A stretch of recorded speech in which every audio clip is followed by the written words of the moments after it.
जी जी जी, sorry गरिमा जी, sorry. Ma'am का specialisation भी अपने आप में बिल्कुल नवीन है, जैसे कि सर ने अभी बताया कि मैम का जो आशीर्वाद है और मैम का जो हृदय से जो साहित्यिक जो विशाल हृदय है वो आपके सीवी में भी दिखाई पड़ता है मैम। वो स्पेशलाइजेशन इसमें भारतीय नाट्य, रंगमंच, हिंदी नाटक और रंगमंच, इंडियन थिएटर, ड्रामा में, और उसके साथ साथ मैम ने जो नए डिस्कोर्स आए हैं हमारे साहित्य में उनको भी शामिल करा है कि जो हाशिए का समाज है, जो स्त्री विमर्श है और डिसेबल जो विकलांगता पर जो मैम ने अपना काम किया है वो बहुत ही काबिले तारीफ है। और उसके साथ साथ आपके निर्देशन में जो 17 से अधिक शोध उपाधि प्राप्त हो चुकी हैं, 8 एमफिल के छात्रों को भी उपाधि मिल चुकी है, और मैम की लेखनी आलोचना के क्षेत्र में भी बहुत मुखर हुई है। कई स्तरीय राष्ट्रीय और अंतर्राष्ट्रीय पत्र पत्रिकाओं में मैम ने अपने आलोचनात्मक लेख प्रकाशित हो चुके हैं मैम के। और वैसे तो पुस्तकें सभी लेखन कार्य करते हैं, लेकिन मैम की जो एडिटिंग बुक्स हैं उनका शीर्षक ही आप सुनेंगे तो आपको लगेगा कि हाँ ऐसा ऐसा क्यों, जिसमें कि होम मेकर जो कि हमारी गृहिणियां होती हैं उनके ऊपर कविताओं का संग्रह है मैम का, और अंतरंग पोयम है राम अवतार शर्मा जी का। तो ये सारा अपने आप में एक व्यक्तित्व की निखारता है। और मैम ब्रेल जो मैगजीन है, पत्रिकाएं हैं, उनकी भी संपादक हैं, जैसे कि स्पर्श सेतु, द टच, ब्रेल ज्ञानोदय। तो ये मैम का जो काम है वो धारा से अलग होते हुए हमें उनके व्यक्तित्व को और भी विराट बना देता है। मैं और उस ज्यादा पुराना अनुभव ना देते हुए पिछले 1 वर्ष का ही मैम का अनुभव आपसे साझा कर रही हूँ कि उन्होंने 2 दर्जन से भी अधिक मात्र 1 वर्ष में ही राष्ट्रीय और अंतर्राष्ट्रीय स्तर पर अपना प्रपत्र वाचन और सहभागिता की है। और इसके साथ साथ मैम को शैक्षिक और समाज सेवा में उत्कृष्ट योगदान के लिए presidential award category role model के रूप में 4 दिसंबर 2015 को पुरस्कार से नवाजा जा चुका है। और मैं आपका व्यक्तित्व मात्र राष्ट्रीय स्तर पर ही सीमित नहीं है, बल्कि अंतरराष्ट्रीय स्तर पर भी सामाजिक संस्थाओं से जुड़ करके मैम मानव की सेवा में निस्वार्थ रूप से समर्पित हैं। और उसके साथ साथ मैम कई सामाजिक सेवा संस्थाओं में जो राष्ट्रीय और अंतरराष्ट्रीय स्तर में सदस्य, चेयरपर्सन, उपाध्यक्ष और संयोजक जैसे बहुत महत्वपूर्ण पदों का उत्तरदायित्व कर रही हैं। और इसके साथ साथ ना जाने कितनी खूबियां हैं जो कि मैम अपने साहित्य के अनुभव को अपने समाज के कर्म से साझा करती हैं, या मैं कह दूं कि मैम के करे उनके व्यक्तित्व को और निखार रहे हैं और उनकी पहचान बना रहे हैं। ऐसे आज महान अनुभव, विराट व्यक्तित्व की स्वामिनी मैं प्रोफेसर कुसुमलता जी का हार्दिक स्वागत, अभिनंदन करती हूँ। और ये जो अभी सर ने बताया, आलोक सर ने, कि ये हमारा अंतिम व्याख्यान है, ये निश्चित ही मील का पत्थर साबित होगा। और आपने कहा हमारे ही एफडीपी के जो शब्द हैं वही लिए हैं आपने, लेकिन उन शब्दों में भी जो नवीनता होगी वो सब हम अभी आपके वक्तव्य से सुनना जरूर चाहेंगे। और हमारे प्रतिभागी नहीं, हम भी आपसे उस वक्तव्य के माध्यम से अपना ज्ञानवर्धन करना चाहेंगे। मैम आपका बहुत बहुत प्रणाम करते हुए मैं हृदय से आपका स्वागत करती हूँ। मैम आपका बहुत बहुत स्वागत है।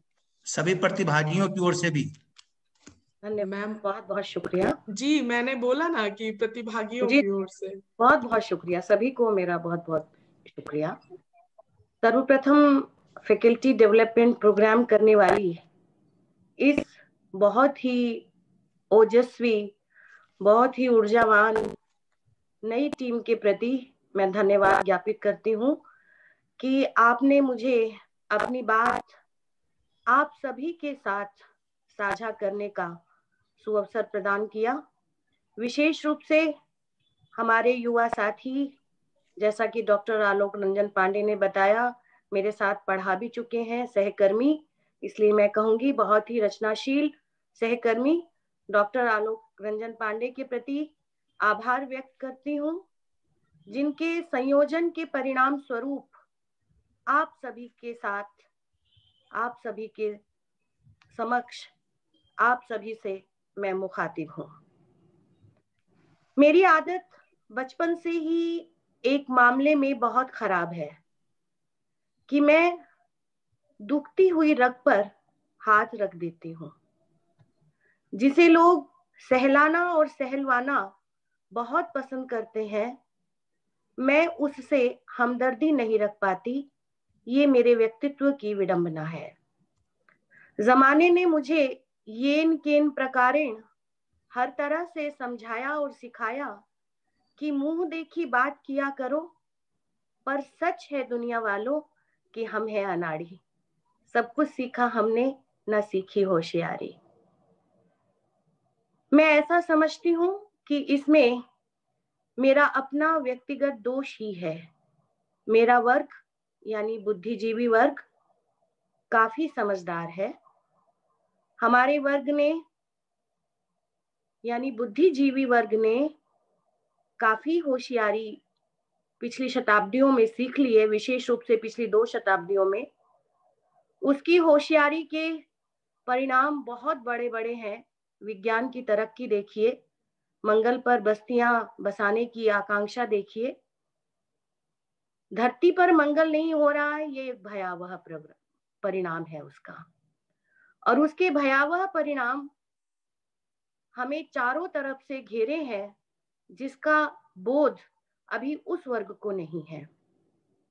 आज हर चीज प्रदूषित हो चुकी है। कारण सिर्फ इतना सा है कि हम अपनी अपनी होशियारी के कारण अपने अपने को श्रेष्ठ समझकर अपने अपने को स्थापित करने की भरसक चेष्टाओं में रत हैं। सिर चढ़ी बौद्धिकता के मद में हम चूर हैं। हम समझते हैं कि प्रकृति हमारी दासी है। संस्कृति की तो बात ही छोड़ दीजिए, वो तो हमारे संस्कारों से बनती है।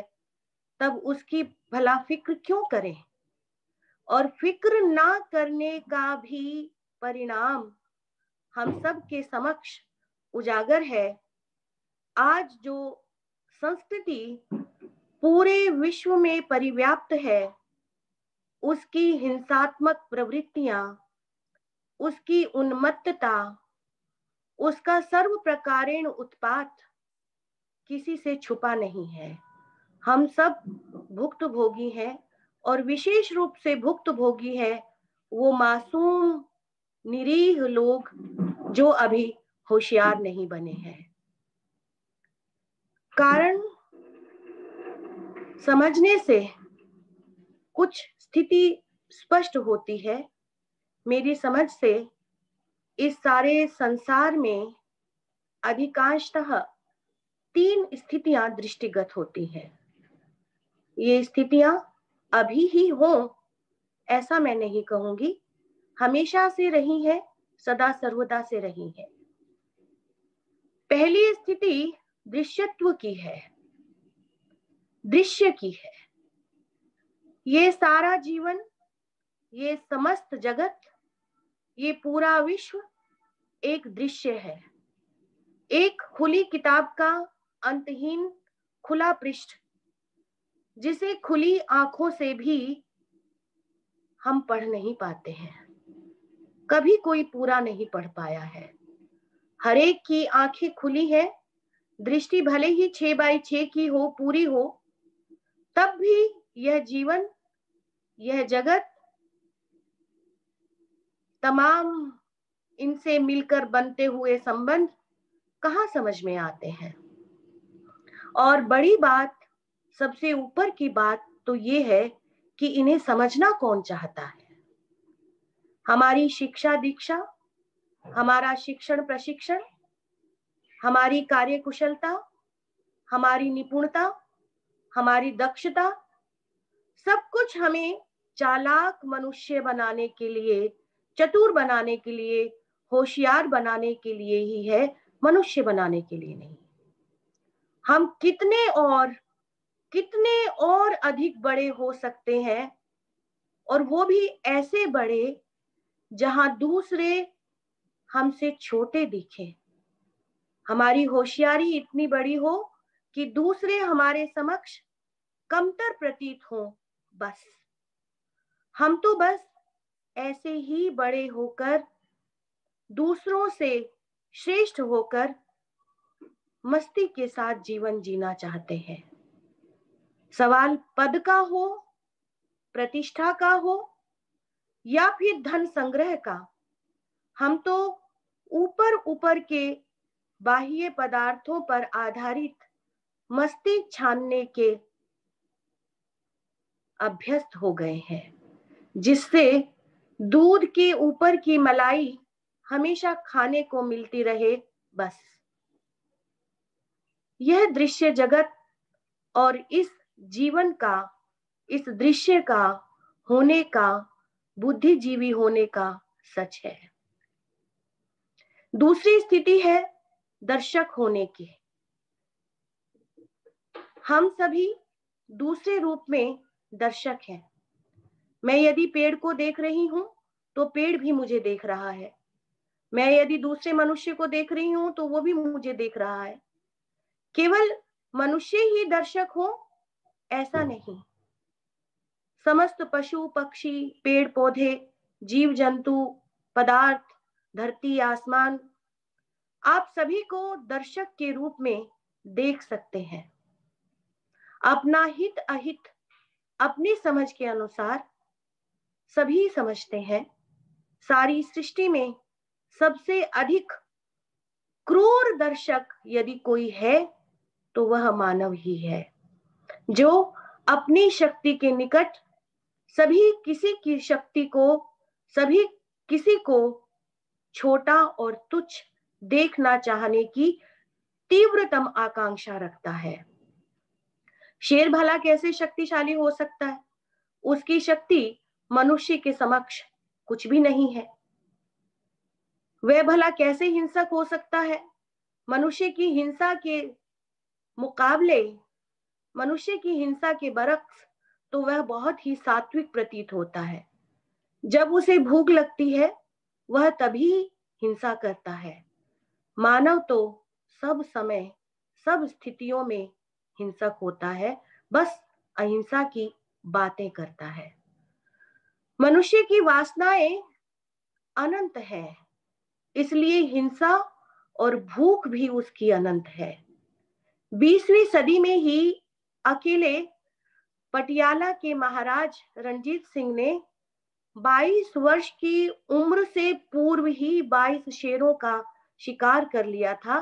कहा जाता है उनके पटियाला के महल में केवल 20 कमरों में शेरों की खालें बिछी हुई थी। पूरी दीवारों पर सुई की नोक रखने के लायक भी जगह नहीं थी, शेरों की खालें टंगी हुई थी। तो हम दर्शक हैं, लेकिन क्रूरतम दर्शक हैं। ऊपर की स्थिति का तीसरा पक्ष भी है, और तीसरा पक्ष है दर्शन का, जो उपर्युक्त दोनों स्थितियों के पारस्परिक संबंधों से बनता बिगड़ता है। लेकिन मित्रों, एक चौथा तत्व दृष्टि भी है, जो दर्शक होने से नहीं आती, दृश्य होने से भी नहीं आती, दर्शन कर लेने से भी नहीं आती, दृष्टा होने से प्राप्त होती है। दर्शक और दृष्टा में बहुत बड़ा अंतर है। दर्शक हर क्रिया की प्रतिक्रिया करता है, किसी को हिट कर देता है, किसी को हूट कर देता है, ताली बजाता है, और आजकल तो थाली भी बजाता है, और भी अनंत क्रियाएं प्रतिक्रियाएं करता है। पूछिए मत, दर्शक अपनी उपस्थिति एक शोर से बने हुए पूरे मंडल में एक शोर और पैदा करके रखता है। दृष्टा स्थितियों से, वस्तुओं से, व्यक्तियों से, संबंधों से जुड़ा तो रहता है, परंतु तटस्थ भाव से विचलित हुए बगैर स्थित प्रज्ञ होकर इस सारे दृश्य जगत को, जीवन को, सभी दर्शकों को देखता है, अनुभव करता है, समझता है, आत्मसात करता है। इसी अर्थ में भारतीय चिंतना में सर्जक, क्रिएटर को दृष्टा, ऋषि, दृष्टा, मनीषी कहा गया है। यही दृष्टा कविरेव प्रजापति, अपनी सृष्टि का सर्जक ब्रह्मा माना जाता है। दृष्टा होने से न्याय की, सृजन की, नीति निर्माण की तराजू दायित्व बोध के साथ आपके हाथों में आ जाती है।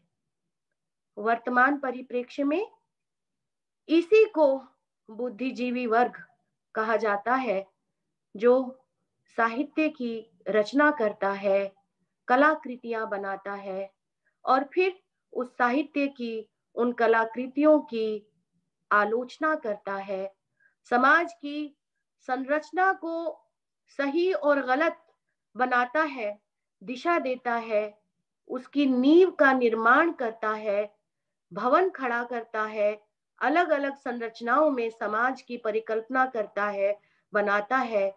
इसी प्रकार भाषा के स्वरूप का भी निर्धारण करता है और यही वर्ग उसे रूढ़ भी बनाता है, गतिशील भी बनाता है। यही वर्ग दार्शनिक और चिंतन की रचनात्मक भूमिकाओं में भी हमारे समक्ष आता है।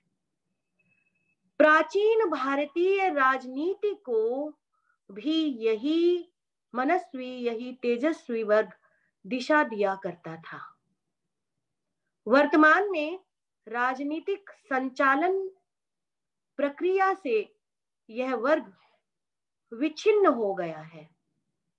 और ध्यान देने योग्य बात यह है कि विच्छिन्नता नई नहीं है। पिछले लगभग 5000 वर्षों से, विशेष रूप से यदि मैं भारतीय परिप्रेक्ष्य में कहूं, तो महाभारत काल में ही ये विच्छिन्नता प्रारंभ हो गई थी। ये अलग बात है कि हमारा इतिहास बोध और इतिहास का ज्ञान दूसरों द्वारा दिया गया है। हमने अभी अपने इतिहास को अपनी भारतीय चिंतना में, अपनी मनीषा में कंघाला, पढ़ा, समझा और जाना नहीं है। हम भी दूसरों की तरह उसे मिथक कहकर तिरस्कृत करते हैं। तो ये विच्छिन्नता जो बुद्धिजीवी वर्ग की शासन से, राजनीति से प्रारंभ होती है महाभारत काल से, वो आज अपने पराकाष्ठा पर है। परिणामतः आज हमारी पूरी जिंदगी बिना दृष्टा हुए, बिना दृष्टि के खड़ी हुई है।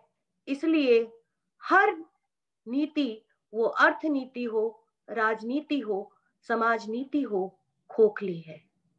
उसके नींव में मनीषा नहीं है, उसके उठान में चिंतन की ज्वाला नहीं है, चिंतन की चेतना नहीं है, इसलिए वो खोखली है। महाभारत काल में अंधे शासक धृतराष्ट्र को अपनी समग्र शक्ति पर, अपनी बहुत बड़ी सेना पर, अपने सहयोगी राजाओं पर, अपनी संपत्ति पर पूरा भरोसा था।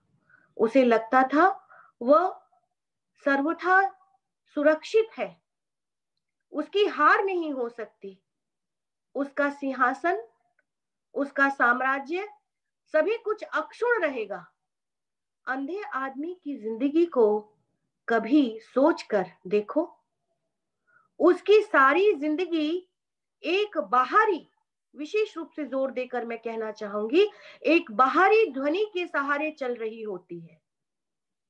जिस दिन भीतर की आंख खुलती है, जिस दिन चेतना की ज्योति प्रदीप्त होती है, चिंतना की चिंगारी भीतर सुलगती है, चेतना आती है, उस दिन सब भर भरा कर ढह जाता है। तब समझ में आता है, उसे बड़ी घबराहट होती है।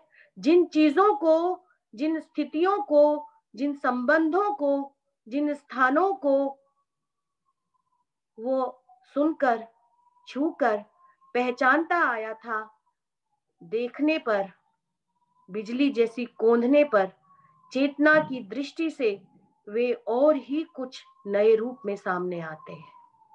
एकदम नया रूप, एकदम ताजा, एकदम अलग, सब सामने दृष्टिगत हो जाता है।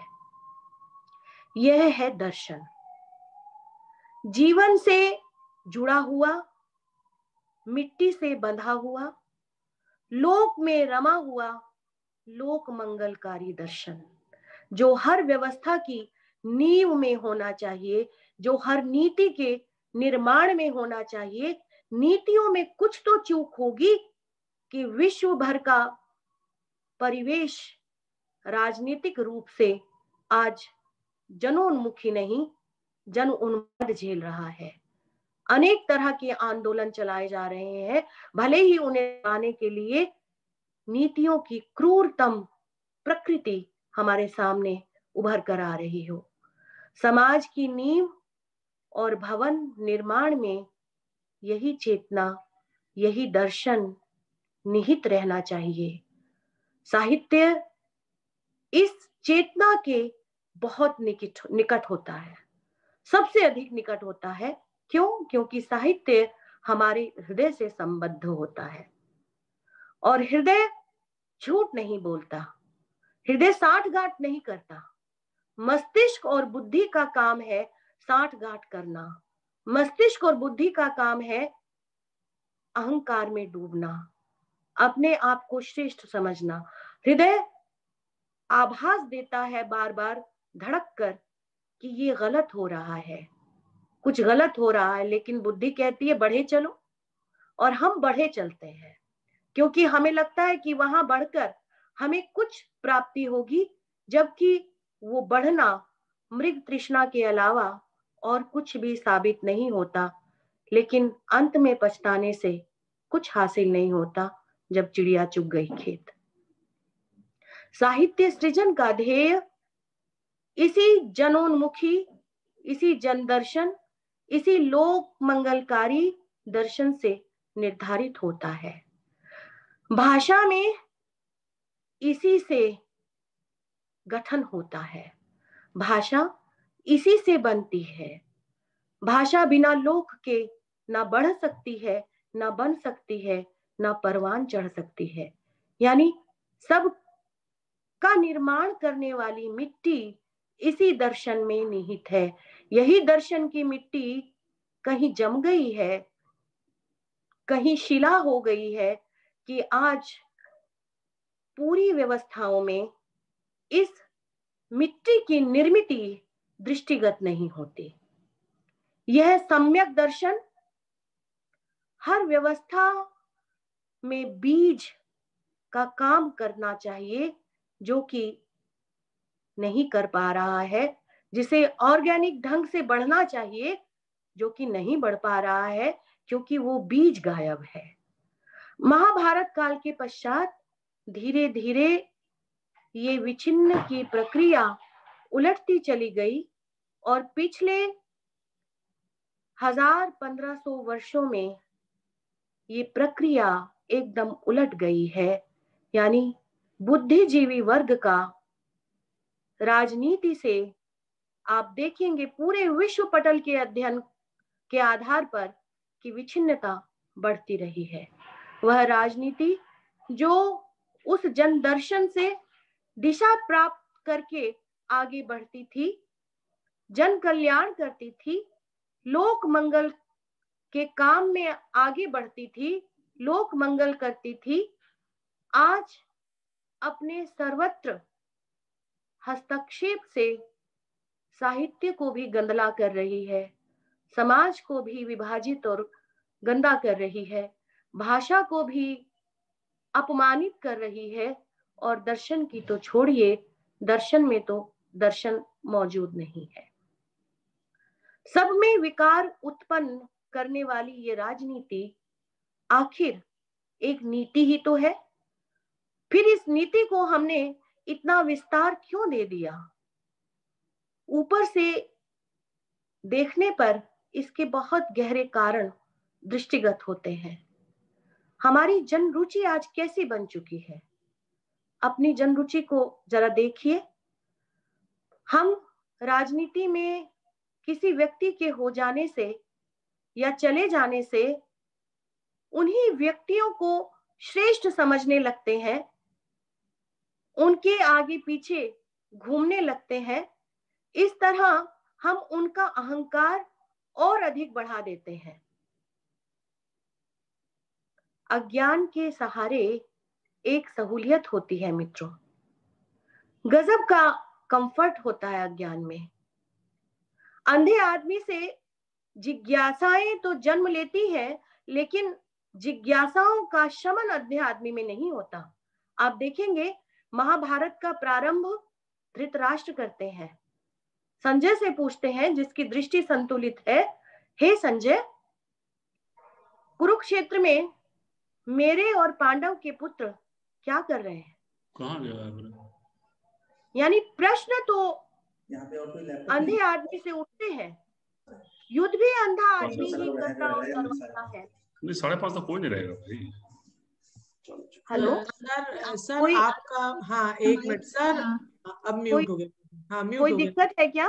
नहीं मैम कोई दिक्कत नहीं, वो सर का माइक अनम्यूट हो गया था। आप अपनी बात आप बोलिए मैम। जी जी, तो मैं बात कर रही थी कि युद्ध भी अंधा आदमी करता और करवाता है। अंधे आदमी को सदैव यह प्रतीति रहती है कि उसके साथ अन्याय हुआ है। क्या कोई हम में से ऐसा है जिसे यह अनुभव ना होता रहा हो कि उसके साथ अन्याय नहीं हुआ है? सभी को लगता है कि उसके साथ अन्याय हुआ है। सबको यह भी बोध होता है कि हमें जो मिला है वह कम है, हमारी प्रतिभा तो बहुत अधिक थी, हमें मिलना और अधिक चाहिए था, अनुपात ठीक नहीं है। अंधे आदमी को हमेशा कुछ ऐसा लगता है जो उसके प्रतिकूल है। यह कुछ एक तरह का भ्रम है, मायोपिया है, और धीरे धीरे हमारी शक्ल को बदल देता है, बुद्धि की शक्ल को बदल देता है, बुद्धि के अनुरूप हमें बना देता है। सारी जिंदगी इसी मायोपिया के साथ, इसी भ्रम में बिताते चले जाते हैं। कभी आंख खोलने का कष्ट नहीं करते, कभी अपनी चेतना की चिंगारी को सुलगाने का कष्ट नहीं करते। अगर आप मुझे सुन रहे हैं और समझ रहे हैं कि इसमें से कुछ अपनी बुद्धि की मंजूषा में रखकर ले जाएंगे, तो यह भी सुनना एक अंधे आदमी की तरह ही सुनना है। अंधा आदमी हमेशा बटोरता है, संग्रह करता है। एक मकान, दो मकान, एक पद, दो पद, एक कार, दो कार, ऐसे कपड़े, ऐसे जूते, ऐसे चश्मा, ऐसा गहने, ऐसा पद, ऐसा फर्नीचर, ऐसी सजावट, अंतहीन। तो आप देखिए कि राजनेताओं से बढ़कर अंधा कौन है? पूरी व्यवस्था आज अंधत्व के आधार पर चल रही है। तब हम क्रूरताओं का शिकार क्यों ना हो, क्रूरता क्यों ना बढ़े, मंदिर में गई हुई स्त्री का बलात्कार क्यों ना हो, छोटी मासूम बच्ची का बलात्कार क्यों ना हो, मासूम बच्चों का अपहरण क्यों ना हो, और क्यों कर बंधक ना बना लिया जाए बुद्धिजीवियों को, क्यों कर जेल में न ठूस दिया जाए पत्रकारों को, क्यों कर चेतना की चिंगारियों को मिट्टी डालकर न ढांप दिया जाए, क्यों पॉइजन न दे दिया जाए विरोधियों को। ये सारी व्यवस्था, महाक्रूर व्यवस्था, हमारी अपनी देन है, हमारी समझ की देन है, हमारी बौद्धिकता की देन है। कम से कम मैं तो ऐसा ही समझती हूँ। भाषा के संदर्भ में आप देखिए, अपने हृदय की बात करके, कि एक मासूम बच्चा पैदा होता है, वो कोई भाषा नहीं जानता, लेकिन प्रेम के वशीभूत हम उसकी हर बात को समझ लेते हैं, आत्मसात कर लेते हैं। उसके बाद जैसे जैसे भाषा हमें बहुत अच्छी आ जाती है, तब भाषा चूक जाती है, तब हमारा एक दूसरे से संप्रेषण भी अवरुद्ध हो जाता है। क्यों? क्योंकि ये बौद्धिकता हमारे आड़े आ जाती है, ये अहंकार हमें कहीं बीच में फाक पैदा कर देता है, उस संप्रेषण को रोक देता है। अंधे आदमी की आकांक्षा में हमेशा भिक्षा आती है, साम्राज्य कभी नहीं आते। साम्राज्य आते हैं तो हमेशा चेतना की ज्योति में प्रज्वलित होते हैं, वहीं उतरते हैं, वहीं बनते हैं। अंधकार में तो एक छोटी सी किरण भी आ जाए तो संदेह पैदा होने लगता है। इसलिए जो छोटी छोटी चिंगारियां विश्व पटल पे हमें दृष्टिगत होती हैं, किसी के रूप में भी, आंदोलन के रूप में, व्यक्तियों के रूप में, तो हमें उन्हें बर्दाश्त नहीं करते, दबाना चाहते हैं, समाप्त कर देना चाहते हैं। अंधेरा हमारी परंपरा बन गया है, चेतना से हम चूक रहे हैं। अब राजनीतिक दृष्टि से आप भाषा को देख लीजिए, अपने ही संदर्भ में, अपने देश के संदर्भ में भाषा के आधार पर क्या क्या विवाद नहीं हुआ है। भाषा को कैसे कुछ विभाजन का आधार नहीं माना गया है। राजनीति की एक भाषा है, आम आदमी की भाषा और राजनीतिज्ञ की भाषा के बीच के गैप को देखिए और अनुभव कीजिए। न्यायालय की भाषा और आम आदमी की भाषा को देखिए और उसके गैप को अनुभव कीजिए, तो ये बातें समझ में आती हैं कि कौन किसकी भाषा बोल रहा है, कैसी भाषा बोल रहा है, क्यों ऐसी भाषा बोल रहा है, उस भाषा के पीछे की राजनीति क्या है।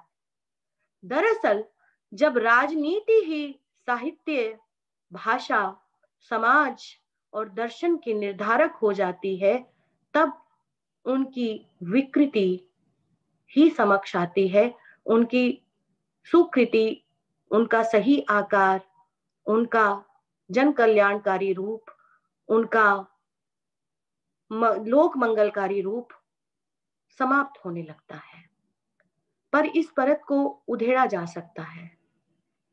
दर्शन, साहित्य, समाज आदि में घुसकर भले ही राजनीति ने इनको गंदला किया हो, लेकिन इनके माध्यम से हम अभी भी राजनीति को स्वच्छ कर सकते हैं, बशर्ते अपने भीतर के साहस को बुद्धिजीवी वर्ग जागृत करे। और बुद्धिजीवी वर्ग अपनी पीड़ा को ही नहीं समझे, बल्कि उस जन पीर को समझे जो एक बच्चे की तरह निरंतर बोध कराती है कि आज इतनी प्रगति के बावजूद, इतने संसाधन होने के बावजूद एक मनुष्य भूखा मर रहा है। आज भी भूखमरी का इंडेक्स लिया जाता है और हमारे देश में भी एक नंबर है जो हमें शर्मिंदा करता है। साथियों, मैं जो विशेष रूप से बात कहना चाहती हूं वो ये है कि जीवन का एक सत्य है जो है, अगर हम है भी कहें तो भी लगता है कि कुछ दूसरा भी है, तभी तो हम इसको है कह रहे हैं। यानी 1 2 3 4 5 6 कुछ तो है, तभी एक है और एक नहीं है। जैसे आकाश, खाली आकाश शब्द भी कहने से आकाश तो है, उसके लिए है भी कहना ज्यादा है, आकाश भी कहना ज्यादा है, क्योंकि वह तो है ही। उसके ना होने की तो बात ही नहीं हो सकती, उसके ना होने को तो किसी ने कभी देखा ही नहीं है। इसलिए जीवन भी निरंतर आकाश की तरह ही है। उसके होने को हम समझ सकते हैं, उसके होने का, उसके समझने का ही सारा अनुभव पर आधारित गणित है। उस गणित को हम सही कर सकते हैं, उस गणित से हम सत्य की सुगंध पैदा कर सकते हैं, जीवन का ममत्व पैदा कर सकते हैं, जीवन का राग पैदा कर सकते हैं। और इस रागात्मक वृत्ति को हम साहित्य के माध्यम से बहुत आगे तक ले जा सकते हैं, बहुत राहत दे सकते हैं मनुष्यता को, इस पूरी सृष्टि को। आप देखेंगे कि जो काम बड़ा बड़ा वैज्ञानिक नहीं कर पाता, वो काम एक संगीत थेरेपी कर देती है।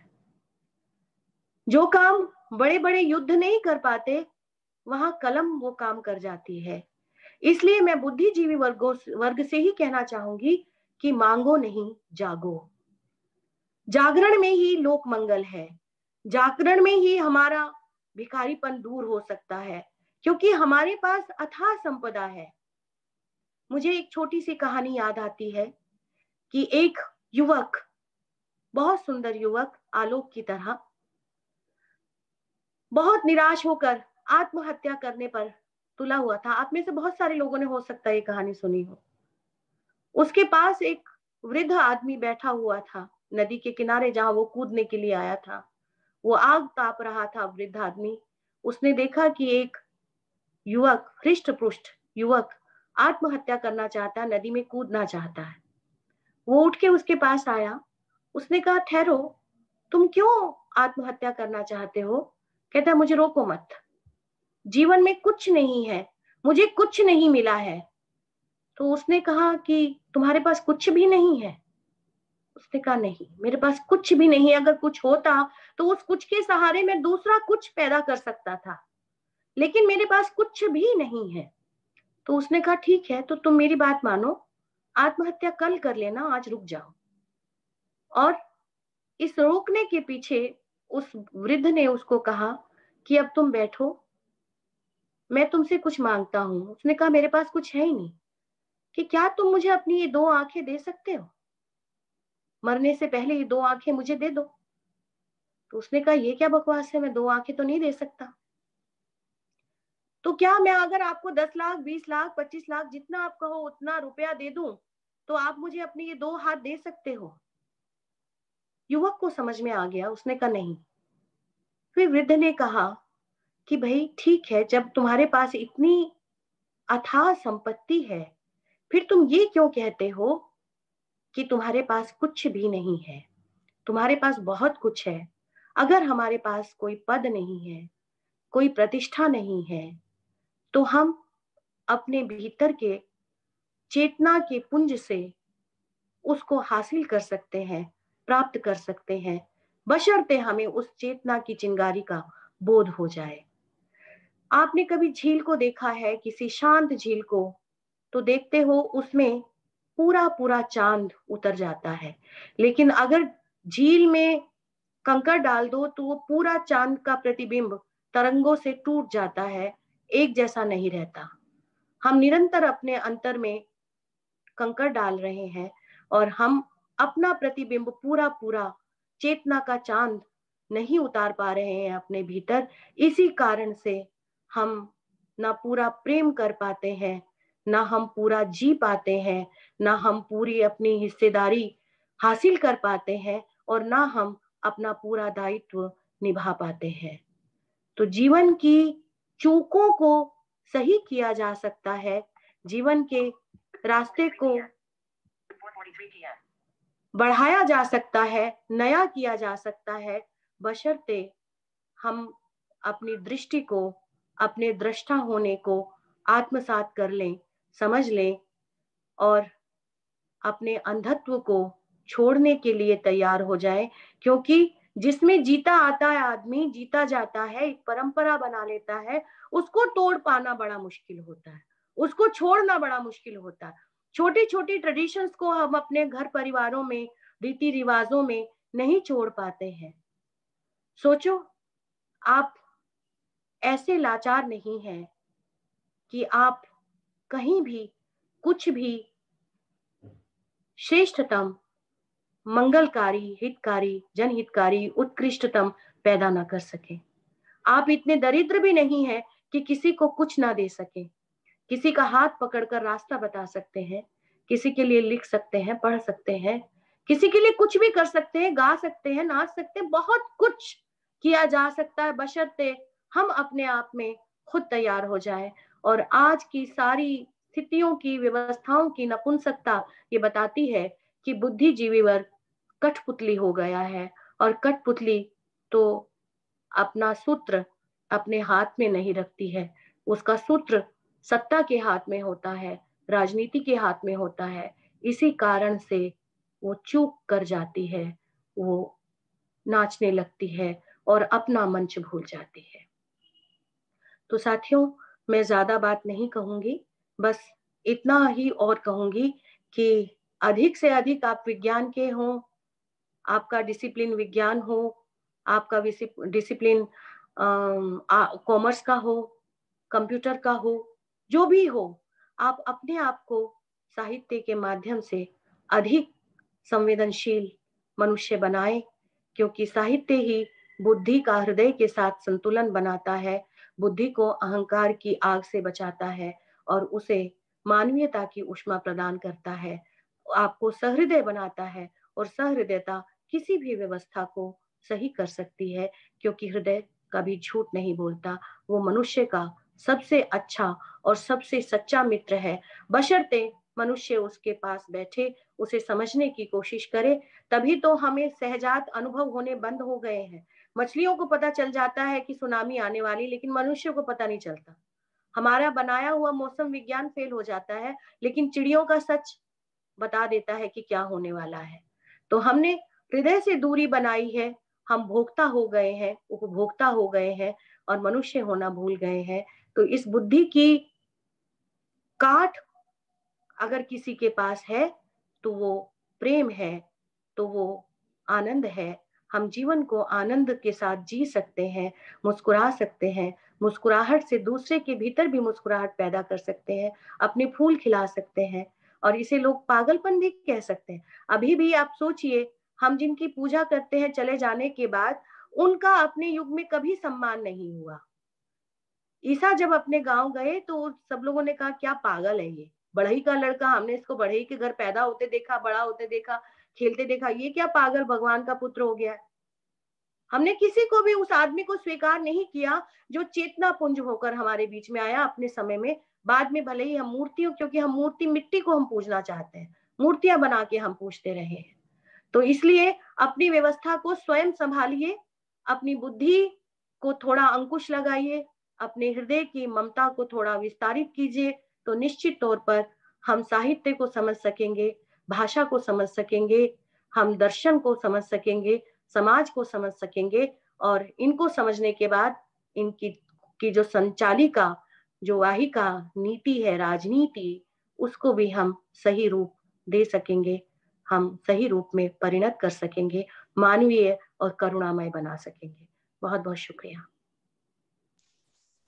बहुत बहुत धन्यवाद मैम। आपके व्याख्यान का एक एक शब्द, जिसको आपने कहा ना चेतना की चिंगारी जलाने में समर्थ है, आज बिल्कुल हमारे प्रतिभागियों के साथ साथ और हम जो बैठे हैं यहाँ पर आयोजक मंडल की ओर से, उन सब की भी जो एक अंतर मन की जो भावना है, वो इस वक्तव्य और व्याख्यान से निश्चित रूप से ही जागृत हुई है। और हमारे प्रतिभागी बराबर से चैट बॉक्स में लिख रहे हैं, डॉक्टर विष्णु राठौर जी भी लिख रहे हैं, बहुत सुंदर और सार्थक मंतव्य कुसुमलता मैम। और इसी तरीके की बहुत सारी टिप्पणियां मैम आपके वक्तव्य के सुनने के साथ साथ ही हम लिखा है कल्पना दुबे जी ने, मैडम हम निशब्द हो गए, अभिभूत हैं, अत्यंत संवेदनशील, मर्म स्पर्शी, प्रखर अभिव्यक्ति।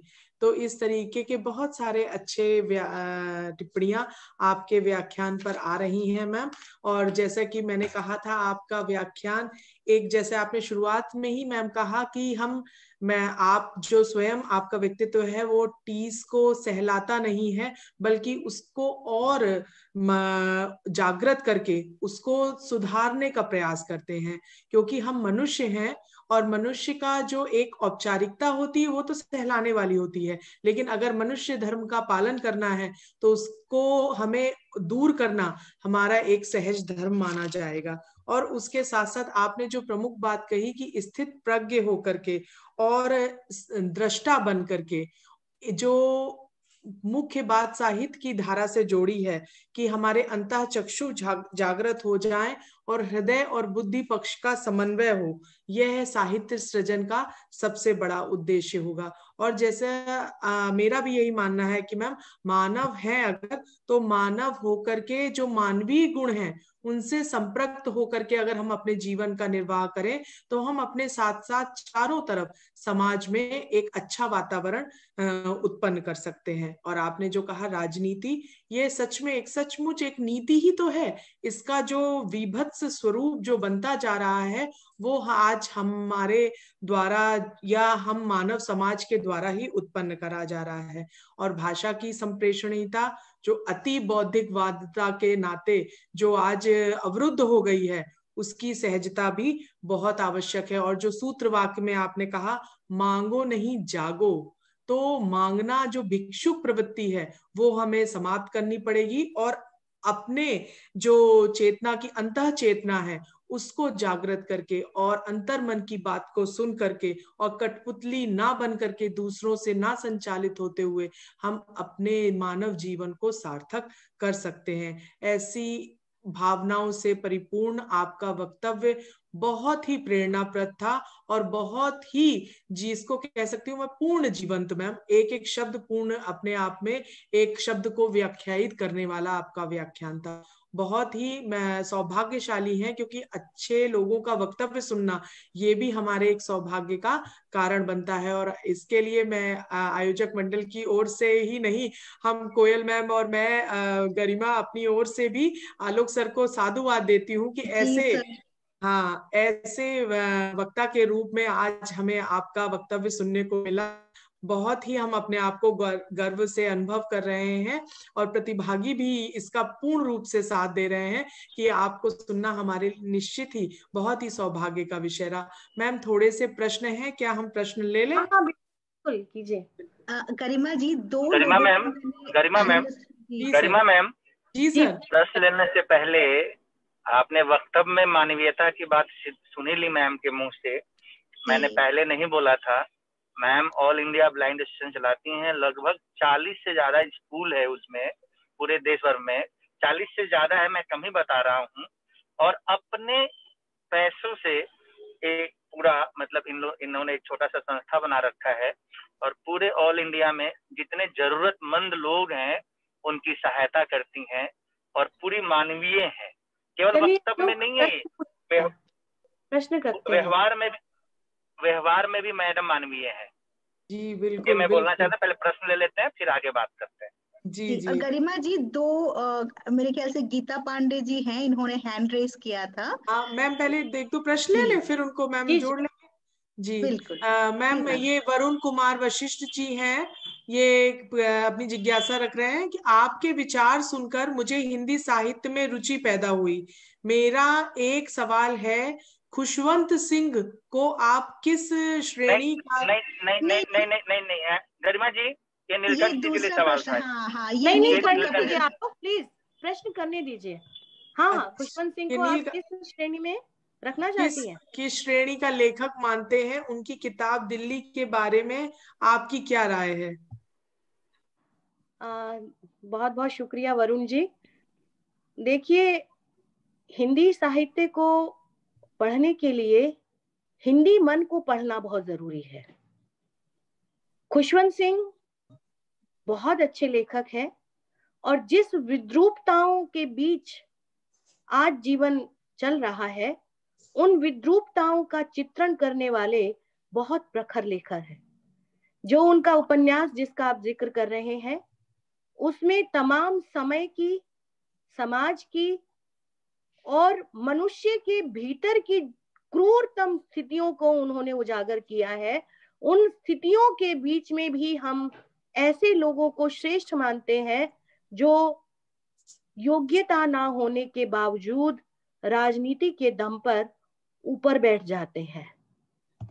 तो उसमें एक ट्रांसजेंडर है जिसका प्रयोग करता है लेखक। ट्रांसजेंडर का प्रयोग किया जाता रहा है, हर एक का, स्त्री का भी प्रयोग किया जाता रहा है पूरी परंपरा में, और साहित्य मुखर रूप से इस चीज को सामने रखता है। तो हमें तोड़ना क्या है? तोड़ना इस प्रयोग धर्मिता को है, ऐसी वाली को जो आपको तस्वीर बनाकर प्रयोग करता है, जो मनुष्य होने पर भी एक को श्रेष्ठ और एक को कमतर समझता है। ट्रांसजेंडर में क्या कमी है? कोई कमी नहीं है ट्रांसजेंडर में। हाथ पैर हैं, बहुत काम कर सकते हैं। हमारी पुरानी परंपरा में तो वो सुरक्षा कर्मी हुआ करते थे, पहरेदार होते थे, बहुत शस्त्र चलाते थे, सैनिक होते थे। लेकिन हमने कितना विभत्स रूप दे दिया। जो विभत्स रूप दिया है उसी का चित्रण भी है और उन्हीं स्थितियों के बीच में है जहां हम इतिहास का मूल्यांकन करते हैं। वो जगह जगह स्मारकों का चित्रण करते हैं, अपनी उन स्थितियों का चित्रण करते हैं, ऐतिहासिक स्थितियों का, जिन स्थितियों को हमें इस दृष्टि से भी देखना चाहिए। तो आप साहित्य पढ़िए, कविता पढ़िए, बहुत अच्छे लेखक हैं। आप नागार्जुन को पढ़िए, सर्वेश्वर को पढ़िए, मैथिली शरण गुप्त को पढ़िए। उपन्यास पढ़ना चाहते हैं, अगर वर्तमान में पढ़ना चाहते हैं तो बहुत अच्छा स्त्री लेखन हमारे सामने है। पुष्पा मैत्रेय है, अलका सरावगी है, जया जादवानी है, बहुत शिवानी है पुरानी हमारी लेखिका, बहुत अच्छी कृष्णा सोपटी है। और अगर पहले पढ़ना चाहते हैं तो अगर आप हिंदी डिसिप्लिन के नहीं है, प्रेमचंद को पढ़िए, रेणु को पढ़िए। और दूसरा प्रश्न क्या है गरिमा जी? मैम अब प्रश्न नहीं है, लेकिन टिप्पणियां बस अलग अलग हैं। कोयल मैम देखिए, मेरे ख्याल से टिप्पणियां ये हैं राफिया मैम की, डॉक्टर दीपिका वर्मा जी की, और मैम आपके व्याख्यान से सब बिल्कुल इतना ज्यादा प्रभावित है कि प्रश्न कम और अपने अपने उसमें शब्दों का उचित संयोजन कर वो आपके लिए प्रशंसापूर्ण टिप्पणी ही लिख रहे हैं। इसमें बाबूगिरी जी भी लिखते हैं, प्रोफेसर कुसुम लता जी, सादर नमन, अत्यंत व्यापक विषय को आपने उचित न्याय दिया। दुखती रग पर हाथ रखने की आपकी आदत ने मुझे आकर्षित किया। आज बुद्धिजीवी वर्ग कठपुतली बन गया है। दर्शन में दर्शन तो है ही नहीं, हृदय ना झूठ ना ही बोलता, सभी चीजें 100% सच हैं। डॉक्टर बाबूगिरी जी। और राफिया मैम कहती हैं, I salute you Kusum ma'am. इस तरीके से मैम टिप्पणियां ही हैं। और मैम पैनलिस्ट में देखिए किसी बहुत बहुत धन्यवाद देती हूँ आप सभी का। जी, फिर भी कोई जिज्ञासा या प्रश्न हो तो मैं। जी बिल्कुल। कोयल मैम देखिए, इसमें अगर कोई नहीं, हैंड रेज तो नहीं है किसी का। अच्छा, ये क्वेश्चन आंसर इसमें देख लेते हैं अभी। और हाँ जी जी जी, किसी गीता जी ने हैंड रेज किया था, आप बता रही थी? नहीं मैम, वो शायद बाय गलती से मिस्टेक हो गया था। होगा। हाँ, उन्होंने लोअर हैंड कर लिया मैम। किसी प्रोफेसर को कुछ संजय जी पूछना भी है तो आप लोग हैंड रेज कर सकते हैं। हाँ, ये वैसे अपनी जिज्ञासा क्वेश्चन आंसर में रख दीजिए। मैम तो इतने उचित तरीके से और इतने सरल तरीके से सारी बात हमारे जिज्ञासा का समाधान कर रही हैं। नहीं, अगर वो डायरेक्टली मैम से बात करना हाँ, चाहे तो भी ये प्लेटफॉर्म खुला है। आप लोग बिल्कुल आकर अपना प्रश्न पूछ सकते हैं। आपका नेटवर्क बहुत अच्छा है, मतलब बहुत क्लियर आप लोगों की आवाज आ रही है, बहुत अच्छा अरेंजमेंट है आपकी युवा टीम को मैं बहुत बहुत बधाई देती हूँ। मैम आपका भी नेटवर्क बहुत अच्छा है, आपकी आवाज बिल्कुल क्लियर है, बिल्कुल हमसे ज्यादा क्लियर आपकी आवाज है मैम।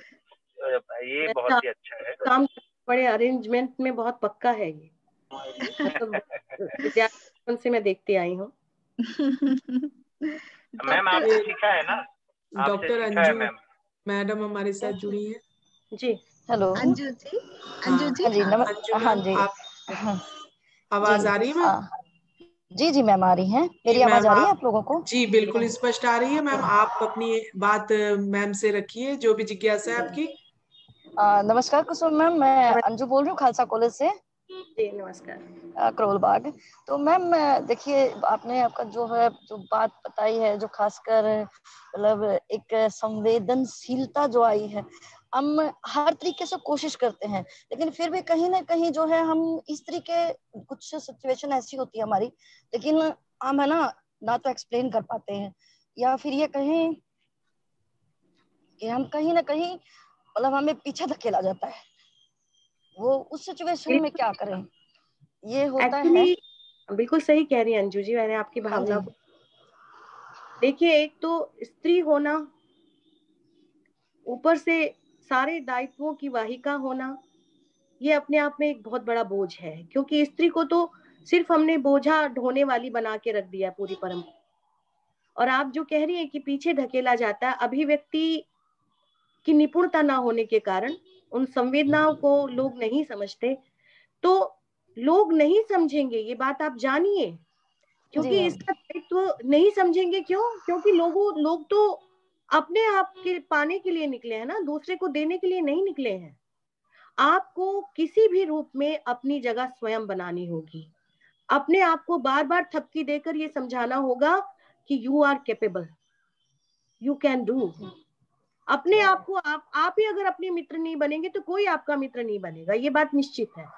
तो औरतों के रूप में तो मैं विशेष रूप से ये बात मैम जैसे कई सिचुएशन, हाँ जी मैम, जैसे कई सिचुएशन ऐसी आती है कि हम अकेले पड़ जाते हैं, कोशिश करते हैं, लेकिन जैसे हम मान लीजिए अब कॉलेज के उसमें देखते हैं तो हम कोशिश करते हैं कि हम आगे आए, लेकिन कोई भी साथ देने को तैयार नहीं होता कहीं भी, खासकर अनेबल से संबंधित। मैं यहाँ अनेबल का ही बात उठा रही हूँ, उसी से संबंधित स्पेशली रूप से वर्ल्ड लोगों के संदर्भ में आप बात कर रही हैं। हाँ जी, तो हाँ ये जी बात देखिए, जब भी कोई इतिहास बनाता है वो अकेला ही बनाता है, और सच का साथ सब लोग नहीं देते। झूठ के साथ आपको भीड़ नजर आएगी, सच तो अकेला ही रहता है, सच हमेशा अकेला रहता है। सच इसीलिए इतिहास बना पाता है क्योंकि वो अकेला, आप अकेली है तो आपने अपने आप को सौभाग्यशाली समझिए। आप दूसरे के साथ को ज्यादा देख रही हैं, अपने काम को कम देख रही हैं। दरअसल बात ये, हाँ बिल्कुल, अपने आप को ज्यादा देखिए, अपनी संवेदनशीलता को ज्यादा देखिए, दूसरों की ओर मत देखिए।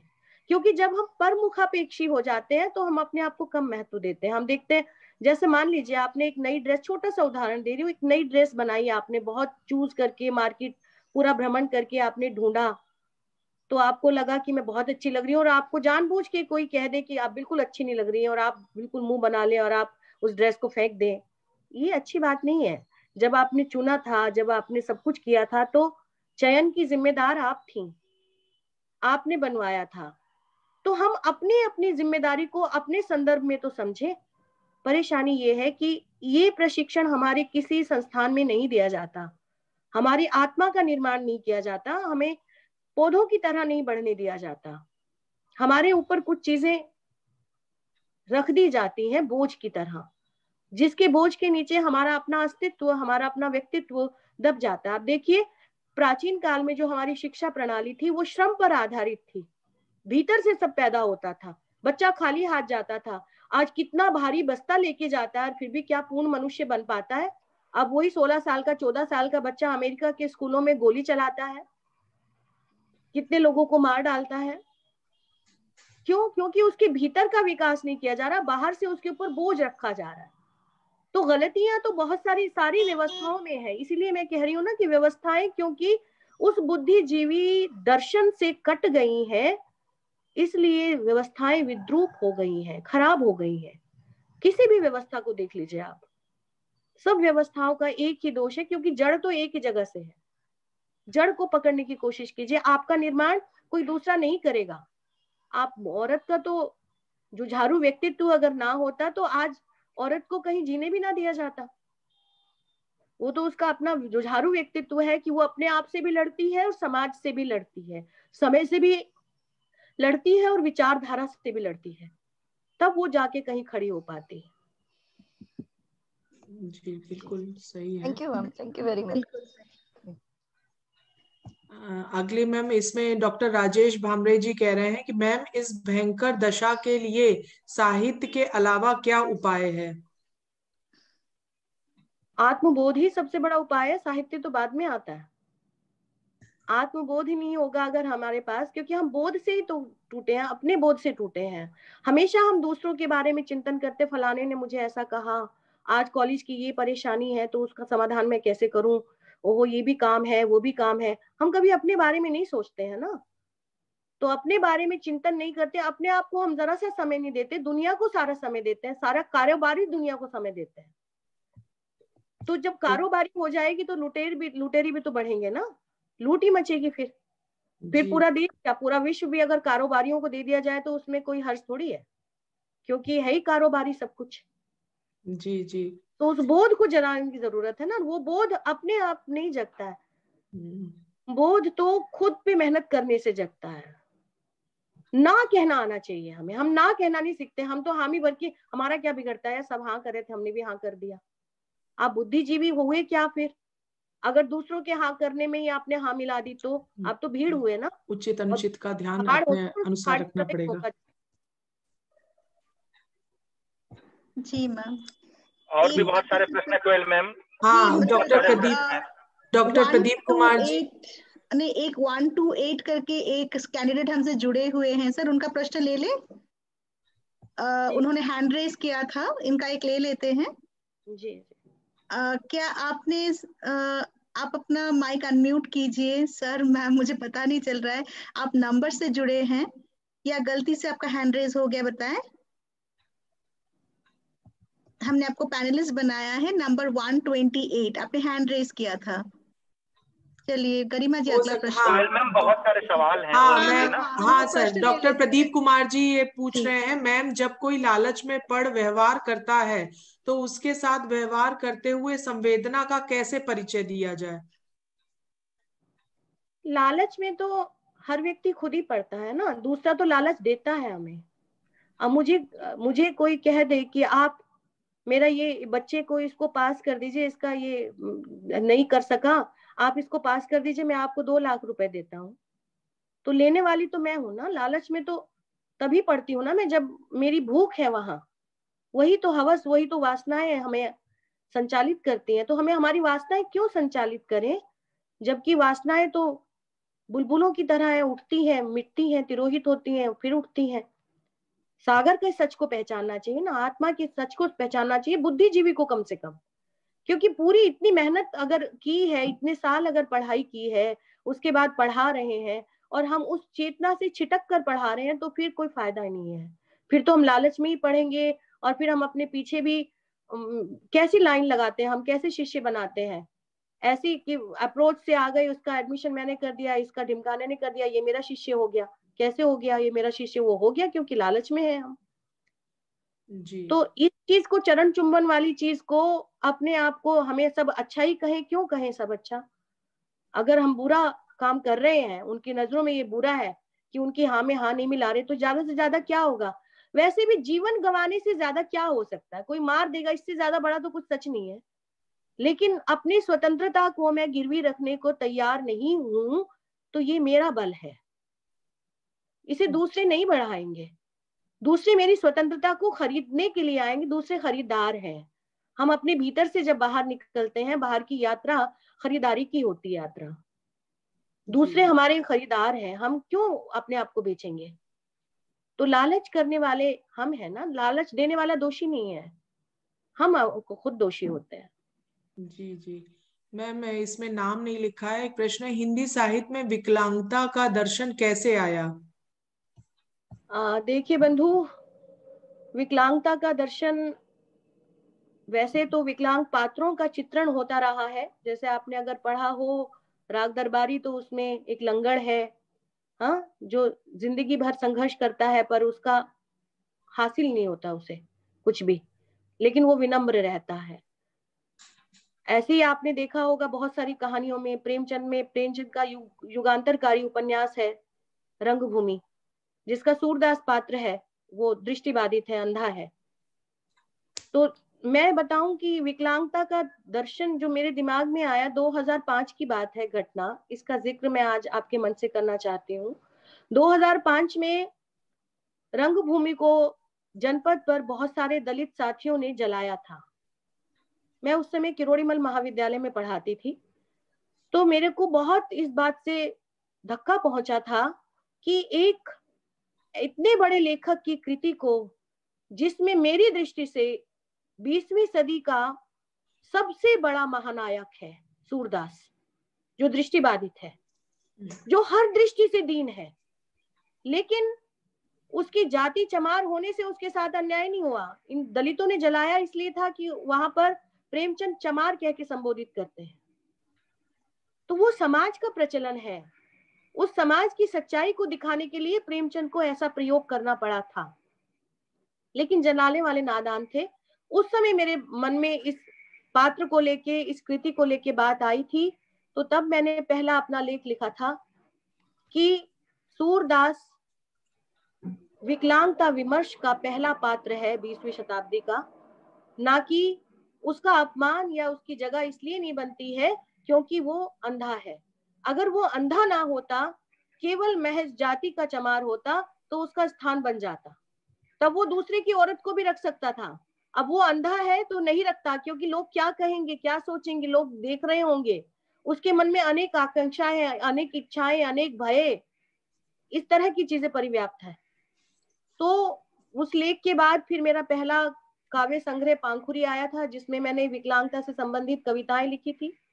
उसके बाद पहला कहानी संग्रह मैंने लिखा 2014 में, पहला था, उसका एडिशन दूसरा एडिशन 2018 में आया, कहीं अनकहीं, उसमें सिर्फ विकलांगता की विमर्श की कहानियां हैं, विकलांगता विमर्श की। तो उसके बाद फिर मैंने देखा, धीरे धीरे मैंने अपने विद्यार्थियों से बात करनी शुरू की। पिछले 15 सालों का ये अनुभव है। तो लोगों ने कुछ ने रिसर्च करने लगे, कुछ इधर उधर बात होने लगी, तो बात चल निकली। मैं इतना ही जानती हूँ। जी बिल्कुल सही है मैम। अब इसमें प्रोफेसर संजय पाटिल जी ये कह रहे हैं कि राजनीति के सक्षमीकरण के लिए बुद्धिजीवी लोगों की आवश्यकता होती है, पर यही लोग इसे बिगाड़ने का कारण बन रहे हैं, ऐसा क्यों हो रहा है? दरअसल इसकी जड़ तो 20वीं शताब्दी में है। आप देखेंगे जिस तरह से रूस में जो क्रांति हुई थी, उससे पूरा विश्व एक तरह से आशान्वित भी हुआ था कि शायद साम्यवाद में हर देश की राजनीति का, हर देश की हर व्यवस्था का समाधान निहित है। लेकिन जल्दी ही लोग जान गए थे, और फिर जिस तरह की ठेकेदारियां चलती हैं, उस तरह की ठेकेदारियां रूस से भी चली। हम भी जानते हैं, हमारे यहाँ भी फंडिंग रही, हमारे यहाँ भी प्रगतिवाद के नाम पे आया, और जिस तरह की सपाट बयानी साहित्य में आई, वो अपने आप में एक अलग कहानी है, उसमें मैं विस्तार से नहीं जाऊंगी। लेकिन कुछ सच्चे भारतीय लोग थे, जैसे रामविलास शर्मा जी, जिन्होंने अपने आप को इससे अलग किया। ऐसे ही धर्मवीर भारती, जिन्होंने अपने आप को इससे अलग किया। ये बहुत बड़े महान साहित्यकार, महान बड़े सर्जक, चिंतक लोग थे। तो राजनीति ने जब ध्रुवीकरण करना शुरू किया, तो वहां से हम अपनी परंपरा से और कटते चले गए, और हम दूसरे पश्चिम पश्चिम पश्चिम पश्चिम करके उससे जुड़ते चले गए। दरअसल आप पश्चिम में भी देखो, तो पश्चिम में भी ऐसा कुछ पश्चिम नहीं है जो हमारे भीतर ना रहा हो। आप हम अपने इतिहास का रिसर्च कहाँ करते हैं? कहीं भी हम शोध करते हैं कि एक लीक पीट रहे हैं, शोध वास्तव में हम नहीं करते हैं। अगर हम शोध करें तो हम जाने कि जो हड़प्पा की सभ्यता की जो अभी भी राजस्थान में या हम्पी में जो शव मिले हैं, कंकाल मिले हैं, उनमें रेडियो एक्टिव थे वो। यानी ये न्यूक्लियर का प्रयोग तो पहले भी हो चुका है, सभ्यताएं इसी के दम पर नष्ट हुई थी। पर हम क्या पढ़ते हैं, हमें क्या पढ़ाया जाता है, हमने कैसे सिलेबस बना रखे हैं? तो बहुत सारी चीजें जिम्मेदार हैं, क्योंकि एक गलती को हमने दूसरी गलती करके सही करने की कोशिश की, जबकि एक गलती को दूसरी गलती कभी सही नहीं करती। उस गलती को कान पकड़ के बाहर निकालने से गलती ठीक होती है। हम गलती के साथ दूसरी गलती, तीसरी गलती, चौथी गलती ऐसे करते चले गए, और इस कारण राजनीति जो दिशा पाती थी, जो जिसका प्राण तत्व बुद्धिजीवियों में होता था, गुरुत्व में होता था, दर्शन में होता था, चिंतना में होता था, उसका सूत्र आज धन बलियों के सहारे चलता है, आज कारोबारियों के सहारे चलता है, आज कॉरपोरेट के सहारे चलता है। तो ये सारी विडंबनाएं हैं जिनके पीछे बहुत सारे कारण दृष्टिगत होते हैं। जी मैम, जो पहले हमारी अंजू जी पैनलिस्ट के रूप में जो उन्होंने सवाल पूछा था, उसी से ही प्रभावित होकर के एक, इन्होंने अपना नाम नहीं लिखा है, लेकिन उसी संबंधित एक बात कही कि हमेशा स्त्री का ही नहीं तो पुरुषों का भी शोषण होता है। ये उस पर कह सकते हैं कि अधिकार पद पर कौन है क्या? अधिकार पद पर कौन? हाँ, अधिकार पद पर कौन है? मेरे ख्याल से वो कौन है होना हाँ, चाहिए। कौन कहना चाह रहे होंगे, कौन तो वो ट्रायंगल हो जाएगा, लेकिन कौन, हाँ कौन है, अधिकार पद पर कौन है? देखिए, जिसने, अब देख ली, विश्व के सारे जो ग्रंथ हैं, सारे जो शास्त्र हैं, सब पुरुषों के द्वारा बनाए गए हैं। मतलब उसने, जो बनाने वाला है वो अपनी सुविधा का तो ध्यान रखेगा ही ना। तो सारी परंपराओं में विश्व की, ये नहीं हम जो कहते हैं, सोचते हैं, समझते हैं कि पश्चिम में बहुत स्त्री स्वतंत्र है। हमसे भी बुरी स्थिति में थी पश्चिम की स्त्री, तो तभी तो वहां स्त्री आंदोलन शुरू हुए थे कि जहां सबसे ज्यादा पीड़ा होगी वहीं तो उत्पीड़क खड़ा होता है। तो स्त्री आंदोलन पश्चिम में चले इसलिए क्योंकि वहां की स्त्रियां और ज्यादा प्रताड़ित थी। तो ये पुरुष सत्तात्मक जो प्रवृत्ति है, इसने बहुत सारी औरतों में भी आपको ये प्रवृत्ति मिलेगी। ऐसा नहीं कि पुरुषों में ही होती है, स्त्रियों में भी होती है, क्योंकि परंपरा से घुट्टी में यही पिलाया जाता है। इसलिए तो, क्योंकि जो सबसे पहले घर में अन्याय करना शुरू करती, वो हमारी माँ ही तो होती, दादी तो होती है, जो हमें सिखाती तुम लड़की हो, तुम ऐसा मत हंसो, जोर से मत हंसो, ऐसे मत चलो, ऐसे मत बैठो, ये मत करो, वो मत करो, वगैरह वगैरह। तो ये एक प्रवृत्ति है, और जो सत्ता के हस्तांतरण से सत्ता को अपने वश में रखने के कारण उत्पन्न हुई, और जिसका परिणाम पूरे विश्व समाज को, पूरे मानव इतिहास को भोगना पड़ रहा है। पद पर कोई भी काबिज हो, अगर आपकी चारों तरफ की बुनावट एक है, पितृसत्तात्मक है, तो आपकी कर्म इंद्रियां उससे बाहर तभी हो सकती जब आप बगावती हो जाए। अदरवाइज आप उसके भीतर ही बैठकर अगर सामंजस्य बनाने की कोशिश करेंगे तो आप उसी प्रवृत्ति के किसी न किसी रूप में वाहक और संचालक बनेंगे। जी, ये डॉक्टर नीलाक्षी जोशी जी, इन्होंने हैंड रेज करा था। मैडम, आपको हमारी आवाज आ रही है? पैनलिस्ट के रूप में आपको मैंने बनाया है। डॉक्टर नीलाक्षी जोशी जी, कि बाय मिस्टेक आपका रेज हैंड हो गया था? नहीं, अगले इसमें प्रश्न में अब ये जी, मैम आपको आवाज आ रही है मेरी? हाँ हाँ, मुझे तो आ रही है। हाँ मैम, आप अपनी कोई नहीं, ये नीलाक्षी जी नहीं जुड़ रही। नीलाक्षी जी शायद सुन नहीं पा रही, या अब इस हाँ, ये डॉक्टर राजेश कुमार जी हैं।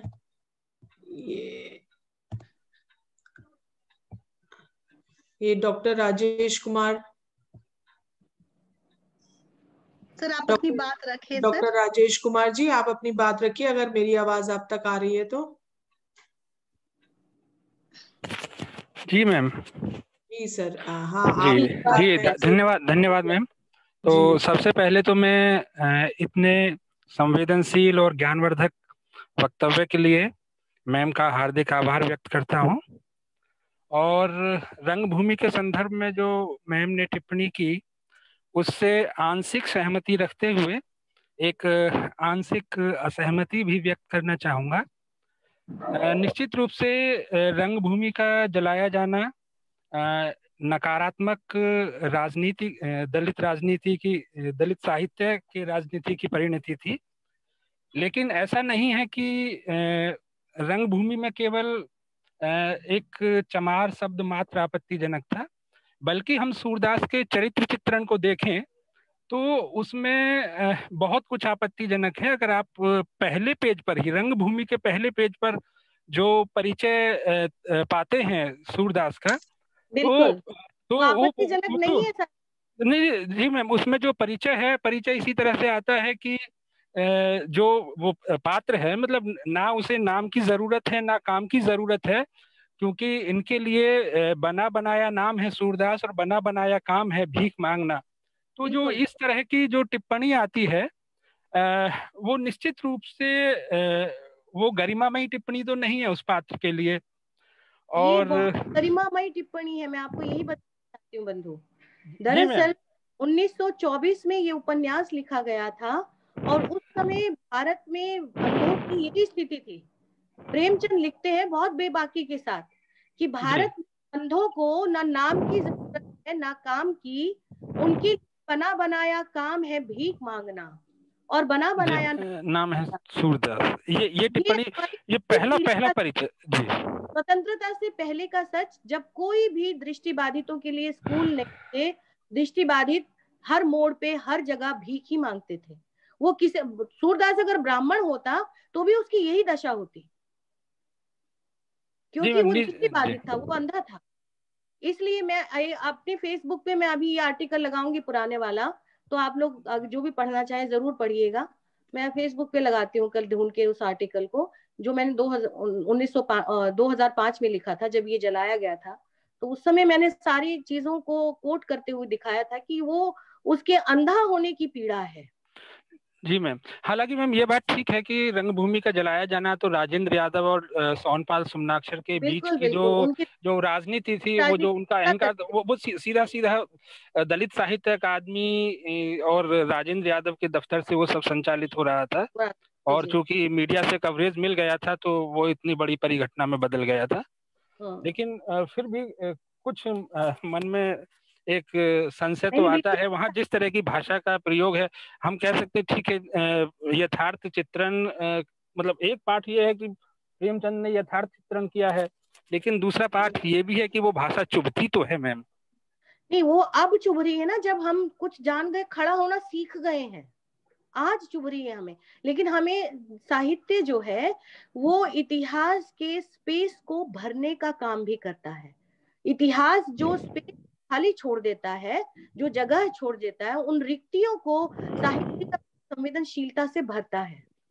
तो प्रेमचंद ने अपने समय के इतिहास को साहित्य के माध्यम से हमारे समक्ष, ये 1924 का सच है जिसे झुठलाकर हम प्रगति नहीं कर सकते, जिसे स्वीकार करके आत्मसात करके हम उस स्थिति में परिवर्तन कर सकते हैं। जी बहुत बहुत शुक्रिया मैम। जी बहुत बहुत शुक्रिया। बिल्कुल सारी जिज्ञासाओं का शमन कर रही हैं मैम, बहुत ही उचित रूप से। अब हमारे साथ अंतिम पैनलिस्ट के रूप में एक हमने प्रतिभागी को जोड़ा है मैम, फिर उसके साथ ही हम अपनी बात समाप्त करेंगे। डॉक्टर छवि जी आप जुड़ी हुई हैं हमारे साथ। डॉक्टर छवि जी। जी मैडम, जी मैडम। हाँ जी, आपको आवाज आ रही है? हाँ जी, जी आ रही है मैडम। मैम नमस्कार। कोई जिज्ञासा है? नमस्कार। कोई जिज्ञासा नमस्कार है तो मैडम, मैम आपका वक्तव्य निसंदेह बहुत सुंदर और ज्ञानवर्धक रहा है। मेरे मन में मैडम अक्सर एक प्रश्न आता है कि जो साहित्यकार होता है वह संवेदनशील होता है, लेकिन ये जो जगत है वो संवेदन शून्य है। तो मैं ये जानना चाहती हूँ कि संवेदन शून्य समाज में संवेदनशील साहित्यिक व्यक्ति अत्यधिक कष्टायित होकर के हीनता और कुंठा के कोटर में चला जाता है। ऐसी स्थिति में उस संवेदन शून्य समाज का सामना कैसे करना चाहिए? हाँ देखिए छवि जी, बहुत आपने अपनी जिज्ञासा रखी है। मैं दो बातें, जैसा कि मैंने पहले कहा था कि मैं दुखती हुई रग पे हाथ रखती हूँ, तो इसलिए मुझे क्षमा कीजिएगा। जब कोई दिया अंधेरे में जलते जलते, पूरा अंधेरा होता है, दिए का महत्व कब है? अंधेरे में जलने में ही है ना। जब उसकी बाती झिलमिलाती है तो इसका मतलब उसमें तेल कम हो रहा है, तभी उसकी बाती झिलमिला रही है। या हवाएं बहुत तेज है, तब उसकी बाती झिलमिला सकती है।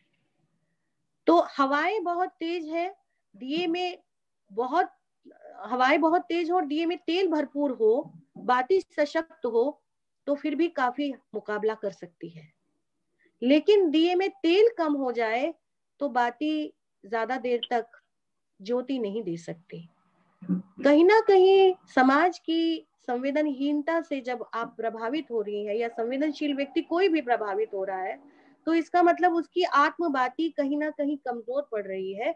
उसे उस पे ही काम करने की जरूरत है, आत्मचेतस होने की जरूरत है। और अधिक लड़ने के औजार कोई दूसरा नहीं देता। लड़ने के औजार भीतर से यदि नहीं आते तो वो भोंतरे पड़ जाते, खराब हो जाते। काठ की तलवारें कोई युद्ध नहीं जीत सकती जो बाहर से पकड़ाई जाती हैं। तलवारें जो आत्मबल से पकड़ी जाती हैं वही युद्ध जीत पाती हैं। तो आप अपने जो भी संवेदनशील व्यक्ति जिसको लगता है, क्योंकि जगत तो बहुत संवेदनशील है, आप देखिए चींटी के लिए भी इसमें जगह है, एक हाथी के लिए जगह है, तो इससे ज्यादा संवेदनशीलता और क्या होगी इस संसार की। ये संसार तो बहुत बहुत संवेदना से बना हुआ संसार है कि एक नन्हा सा बीज भी उग जाता है, एक वट वृक्ष भी बन जाता है। पूरी पृथ्वी को एक बीज हरा कर सकता है, इतना सा बीज जिसको अगर आप तोड़ दें उसी बीज के रूप में, आप कहीं इसमें कहाँ वृक्ष है? कहीं वृक्ष थोड़ी दिखता है। लेकिन उससे वृक्ष पैदा होता है मिट्टी से जुड़ाव के बाद, गर्भ में जाने के बाद। तो इसलिए संसार बहुत संवेदनशील है, हमसे भी ज्यादा संवेदनशील है। संसार से तो हमें अपनी संवेदनशीलता को तीव्र से तीव्रतम करना चाहिए। लेकिन समाज जो है ये हमारी निर्मित है, ये मनुष्य की निर्मित है, इसलिए इसमें संवेदनहीनता आ जाती है।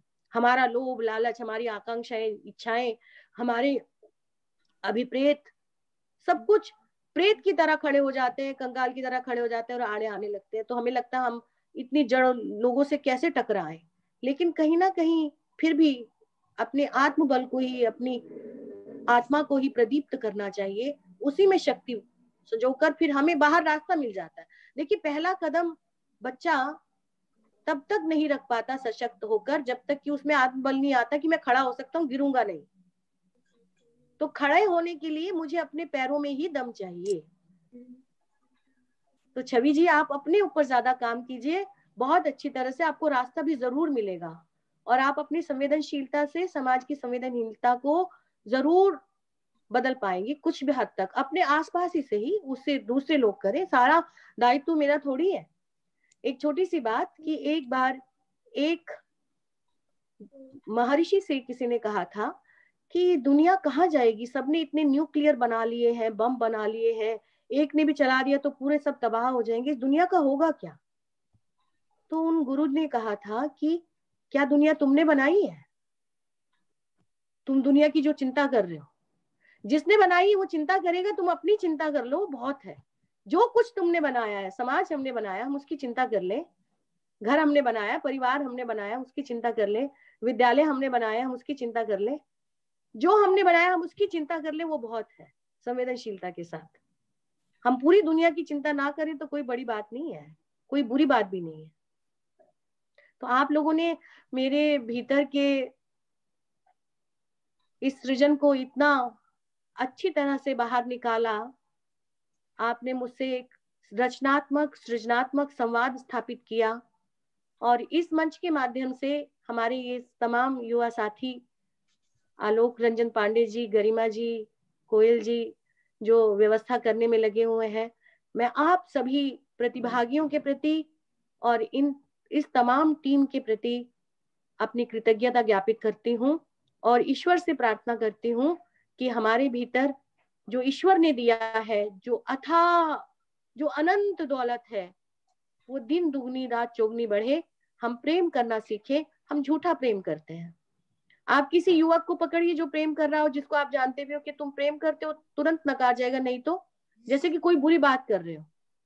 और जबकि हम बहुत डंकी की चोट पर कहते हैं कि उसने मुझे बुरा कहा था, मैं प्रतिशोध लूंगा, जो कि प्रतिशोध लेना बुरी बात है, उसको हम भरी सभा में खड़े होकर कहना चाहते हैं ताकि हम दिखा सके दुनिया को। लेकिन हम अपने प्रेम को नहीं दिखाना चाहते, क्योंकि हम सच्चा प्रेम ही नहीं करते हैं। तो इसलिए वो सच्चा प्रेम हमारे भीतर जागृत हो, मनुष्यता हमारी बढ़े। देखिए, बंदर को ना बंदर बनाना पड़ता है, भालू को ना भालू, मनुष्य को प्रतिपल मनुष्य बनाना पड़ता है। तो इसलिए हम सभी अपने ऊपर काम करें और एक अच्छा समाज बनाने में इस पृथ्वी को थोड़ा भार मुक्त करें, इस पृथ्वी के भार को थोड़ा वहन करने की कोशिश करें। आप सभी का बहुत बहुत बहुत बहुत शुक्रिया। मैम, बिल्कुल सिर माथे पर कहना चाहूंगी कि जरूर आपने मैम इतना आशीर्वाद हमें दिया है, आपने हमें परिपूर्ण कर दिया है। चाहे मैं बैंगलोर में हूँ, चाहे आप दिल्ली में, गरिमा कानपुर में, हमारे जितने भी प्रतिभागी देश के अलग अलग कोने में हैं, आपके आशीर्वाद से आज हम लोग एकदम फिर से हरे भरे हो गए हैं। और ये जो 15 दिन का संकाय संवर्धन कार्यक्रम हमने लगातार, इसके पीछे हम लोगों ने काफी मेहनत की है। आपने ना मैम इसको पूरा कर दिया है, आपने पूरा कर दिया है। मतलब अंतिम व्याख्यान ना होकर के वो एक नई शुरुआत हुई है, और स्वयं के अलग जी और स्वयं को पहचानने की एक नई शुरुआत जो आपने जगाने का प्रयास करा है अलग, उस सब में हम सब अपनी आहुति दे, यही आह्वान इस मंच के माध्यम से करना चाहूंगी।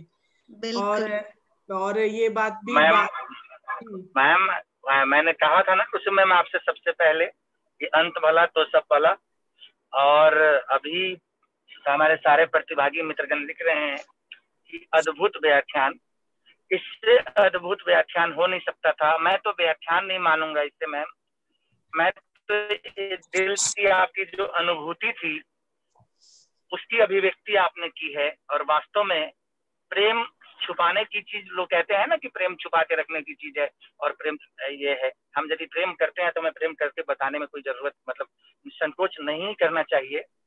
और आपने उसको जिया है मैम। मैं तो आपको जानता हूँ कि आपने प्रेम को जिया है, और न केवल जिया है बल्कि दूसरे के साथ जीने के लिए उत्सुक भी किया है। आपने बताया है अभी आपके पास, मैं आपके मैम घर में जाता हूँ, आपको गरिमा जी बता दूं, मैम के घर में हर चीज सलीके से मिलेगा आपको। और इनको मैम को रहने का सलीका आता है, खुद पढ़ने का सलीका आता है, और पढ़ाने का सलीका आता है, और उससे सबसे बड़ी बात मानव होने का सलीका मैम को आता है और मानवीयता का सलीका आता है। और जिसको मानव मानवीयता का सलीका आ गया, उसके अंतर्गत उसके अंदर खुद ब खुद सारे गुण आ जाते हैं। और मैं तो आपको जानता हूं मैम, लेकिन गरिमा जी कोयल जी और गरिमा जी कोयल जी जैसे बहुत सारे लोग जिन्होंने आपको सुना, उनके अंतः जगत में ये जरूर अनुभूति हुई होगी कि जो हम चाहते हैं उसको करना चाहें। मैम ने बहुत संघर्ष किया है गरिमा जी, मैम के मैं संघर्ष का साथी भी रहा हूँ, मतलब बहुत मैम के साथ अपनापन रहा है। ऐसा है आलोक, इस पृथ्वी पर कोई ऐसा नहीं है जिसने संघर्ष ना किया हो, लेकिन बहुत लोग मैम संघर्ष करके पीछे अपने हट जाते हैं, और आपने संघर्ष को मुकाम तक पहुंचाया है। ये सबसे बड़ी बात है, सबसे बड़ी बात है। बिल्कुल ये है कि आपने अपने संघर्ष को और जो कुछ पाया है अपने बलबूते पाया है। सबसे बड़ी बात ये है मैंने कभी संघर्ष से हालांकि मैं एक राजनीतिक परिवार की महिला हूँ, लेकिन मैंने कभी राजनीति का लाभ लेने की जीवन में कभी कोशिश नहीं की। उसके लिए मेरे बहुत सगे संबंधियों के साथ भी मेरे व्यवहार खराब हुआ मैंने, लेकिन उनसे कभी लाभ नहीं लिया, जो कि ये कोशिश करते रहे कि शायद हमसे तवज्जो उनको रही कि उनसे बात की जाए, उनसे कहा जाए, लेकिन मैंने कभी नहीं, नेवर, कभी नहीं। और मैं चाहती हूँ कि यही आत्मबल हम सबके भीतर भी हो। प्रदीप है सबके भीतर। मैम सॉरी बीच में ये तो आ गया था, तो मैं ये कहना चाह रहा था कि मैम जो हम करते हैं उसे जायसी की भाषा में जो कहते हैं कि मानस प्रेम भयहि वैकुंठी, तो वही मानवीय प्रेम हमारे जीवन के लिए सबसे उत्तम है। क्योंकि मैम मैं अभी ड्राइव कर रहा हूँ, कॉलेज से आ रहा हूँ, नहीं तो मैं अभी बहुत कुछ बोलता, लेकिन अंदर की चेतना थी जो मैंने आपके सामने रखा। आपका आशीर्वाद बना रहे, स्नेह बना रहे, अपनापन बना रहे, न केवल मेरे प्रति, जैसा आपका स्नेह मेरे परिवार के प्रति है वैसा बना रहे, यही अंदर से मेरी कामना है मैम। और आपने हमारे निवेदन को स्वीकार किया, तो हम सब प्रतिभागियों की ओर से कोयल जी, साधना शर्मा जो बहुत धन्यवाद, हमारे अग्रवाल सर जो एसपी अग्रवाल साहब जो हमारे कॉलेज के प्रिंसिपल हैं, अरमापुर कॉलेज, पीजी कॉलेज, फिर माउंट कार्मेल कॉलेज बंगलोर के सभी की ओर से आपका बहुत बहुत बहुत हार्दिक आभार ही कहूंगा मैम। धन्यवाद तो अपनों को हम देते नहीं है, आपका आभार कि आपने समय निकाला, अपना आशीर्वाद दिया और बहुत सारी नई बातें हम सबके समक्ष साझा किया आपने। और मैं कहूँगा व्याख्यान नहीं था, जो आपने 40 मिनट तो अपनी बात रखी, उसके बाद लोगों के अंदर की जो बातें उठाई आपने, अंजुम मैम हमारी सहयोगी हैं, चाहे राजेश जी के सवालों का जवाब दिया आपने, छवि जी के सवालों का जवाब दिया, और सभी प्रतिभागी संतुष्ट हुए। यही हमारे इस एफडीपी की परिकल्पना है और यही अंत है। फिर हम किसी अगले प्रोग्राम में जरूर मैम आपको सुनना चाहेंगे, और फिर हम कोई अगला प्रोग्राम, नया प्रोग्राम करेंगे, तो पहले ही इस मंच के माध्यम से आपसे निवेदन कर देते हैं कि आप हमें जरूर समय दें मैम। आपका बहुत बहुत आभार। ऑफिशियली आभार तो अभी करेंगी कोयल जी और गरिमा जी, लेकिन मैम आपका आशीर्वाद और स्नेह बना रहे, यही हमारी कामना है मैम।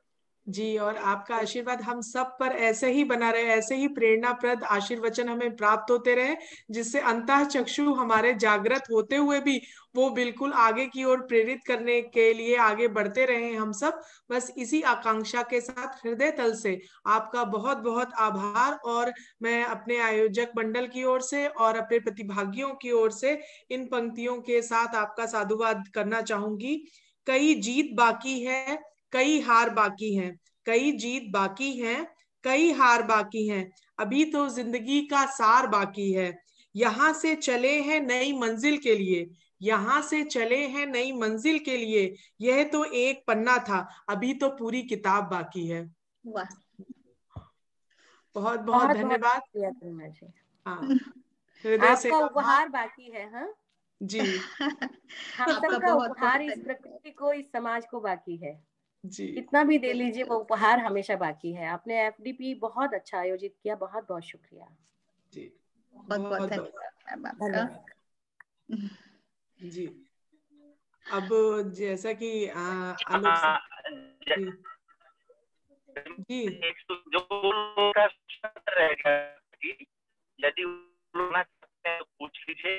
ये सर कल डॉक्टर स्वास्तिक सिंह जी का ही फोन आया था, डॉक्टर स्वास्तिक तो सिंह जी। और अभी कुसुम मैम ने हमें बताया है कि प्रेम सबसे बड़ी है और हमें प्रेम जीना चाहिए। नहीं चाहते जी सर, हमारी बात नहीं सुनी गई, किसी के मन में ये बात रह रही है, मेरा शोध नहीं पढ़ा है। हम कि आज जो कुसुम मैम ने हमारे सामने अपनी बात रखी है उससे मैं भी अभिभूत हूँ। और यदि किसी भी प्रतिभागी को हमारी ओर से कैसा भी कष्ट हुआ हो उसके लिए मैं क्षमा प्रार्थी हूँ और क्षमा प्रार्थी है। कोई अगर हमसे भूल डॉक्टर स्वास्तिक सिंह जी ये मन में कह रहे थे कि मैम आपने मेरा नाम नहीं लिया तो इसके लिए मैं क्षमा प्रार्थी हूँ, लेकिन अगर आज वो अपनी बात 2 से 3 मिनट में रख सके अपना साथ तो आपका स्वागत है। अगर वो इस सत्र में है तो अपना कृपया रेज हैंड कर दीजिए, जिससे कि हम बिल्कुल आपकी, जैसे मैम ने कहा, मानवीय प्रेम को हम सबसे पहले कहेंगे। और फाइनल टेस्ट जैसे कि आलोक सर ने प्रारंभ में ही बता दिया था इस सत्र के कि 3 बजे से हम लोग का कल समापन सत्र शुरू हो रहा है और उसके अंत होने के साथ साथ आपको हम सूचित कर देंगे, उसके बाद ही रखेंगे फाइनल टेस्ट और आप सबको समय से वो सारी सूचनाएं, समय की जानकारी उसी में दे दी जाएगी। उसके बाद ही होगा टेस्ट सर, जिससे कि आप सभी लोग उसके बाद ही आपका टेस्ट होगा जी। नहीं, जैसा कि हमने बताया था कि उस समय आपको 40 से 45 क्वेश्चन होंगे। हम 2.5 घंटे का, पहले तो हमें 1.5 घंटा का समय देना चाह रहे थे, लेकिन हम आपको 2.5 घंटे का समय देंगे और उस 2.5 घंटे में आपको अपनी सारी क्वेश्चन आंसर डालने होंगे, जो आंसर आपको डालना होगा उसमें, और इस पे आपको विशेष ध्यान देने की जरूरत है। हम दोबारा उसके लिए फिर आपको समय नहीं देंगे और नहीं हम खोलेंगे, और जो पेपर नहीं देगा उसको हम सर्टिफिकेट नहीं दे पाएंगे क्योंकि ये हमारे हाथ में नहीं है, हमें वहां भेजना पड़ता है। तो ये आप जरूर देख लीजिएगा। और इसके अलावा यदि कोई समस्या है, कोई भी बात आपके हृदय में है तो हम सुनने के लिए तैयार हैं, आपकी बात मानने को तैयार हैं। आप अपनी बात रख सकते हैं और आप हमसे पूछ सकते हैं, जो कुछ भी पूछना है आप हमसे पूछ सकते हैं।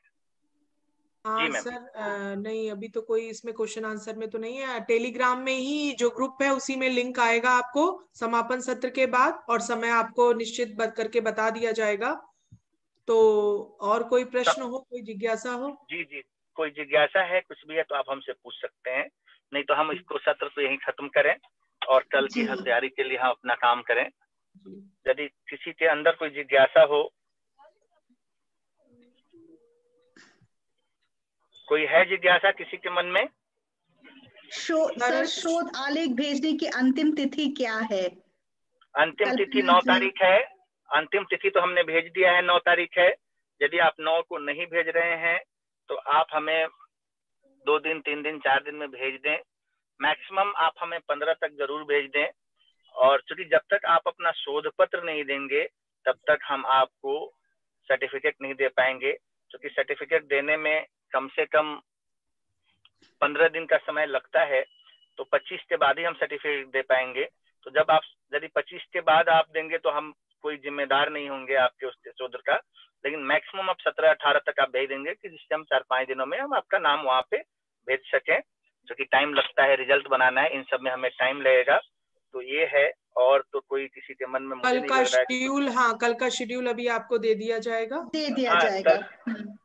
हाँ, और कल का शेड्यूल हम आपको दे देंगे, उसमें कहीं कोई दिक्कत नहीं है। ये अतुल कुमार जी क्वेश्चन आंसर पूछ रहे हैं, हम लोगों का असाइनमेंट पहुंच गया है या नहीं, ये कैसे पता चलेगा? वो अभी सब कुछ आपको पता चल जाएगा। अभी आज रात में हम आपको एक फॉर्म दे रहे हैं और उसमें आपको आंसर, वो जैसे ही आप लिख के दे देंगे कि हमारा ये नाम है, ये नाम है और ये है, आपको कंफर्मेशन ऑटोमेटिक मिल जाएगा। वो हम आपको आज कर देंगे, उसके लिए आप निश्चिंत रहें। और उसकी हम सूची भी लगा दे रहे हैं, अभी तुरंत लगा देंगे आज, किसका किसका मिल गया है, क्या है, कैसे है। तो ये भी है।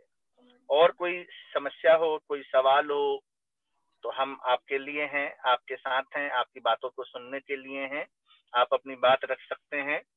और पेपर कौन से फॉन्ट में होगा ये तो पहले भी बताया जा चुका है। यूनिकोड या यूनिकोड ही है। यदि कुछ लोग कह रहे थे कि हम कीर्तिदेव में देंगे तो कीर्तिदेव में दे देंगे। अब उसका हम कुछ बिल्कुल।